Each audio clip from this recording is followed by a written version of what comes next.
விருச்சிக ராசி அன்பர்களே, இன்று சந்திரன் உங்கள் ராசிக்கு 6ஆம் இடத்திலே, உங்கள் ராசி அதிபதி செவ்வாய் ராசிக்கு 9ஆம் இடத்திலே. ஆகவே இன்றைய நாளிலே காரிய தடைகள் ஏற்படும், கவனமாக இருக்க வேண்டும். அலுவலகத்திலே வீண் வாதங்களை எல்லாம் தவிர்க்க வேண்டிய நாள். கூட்டு தொழிலிலே மன வருத்தங்கள் உண்டாகலாம். உடல் ஆரோக்கியத்திலே மிகுந்த எச்சரிக்கை தேவை. குடும்பத்திலே கணவன் மனைவிக்குள் சண்டை சச்சரவுகள் ஏற்பட்டு விலகும். சிறிய வார்த்தை போர் மிகப்பெரிய சண்டையாக மாறிவிடும். கவனமாக இருங்கள். வார்த்தைகளை அளந்து பேசுங்கள். சரிம்மா சாரிம்மா முடிந்து போச்சு. அதே மாதிரி பெண்களாக இருந்தால் சரிங்க சாரிங்க முடிந்து போச்சு. அதற்கு மேல் பேசினால் சண்டை வரும். ஆகவே கவனமாக இருங்கள்.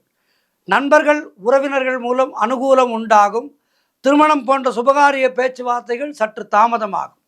அலுவலகத்திலே பணிச்சுமை அதிகமாக இருக்கும். மேலதிகாரிகளுடைய கெடுபிடி அதிகமாக இருக்கும்.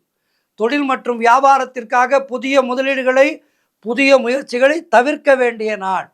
தேவையில்லாத செலவுகள் ஏற்படும். ஆகவே மிக மிக கவனமாக இருக்க வேண்டும். இன்றைய நாளிலே கோளறு பதிகம் படியுங்கள், திருப்புகள் படியுங்கள். இன்றைய நாளிலே கவனமாக இருங்கள். சிவபிரானுக்கு வில்வம் வாங்கி கொடுங்கள். வாழ்த்துக்கள்.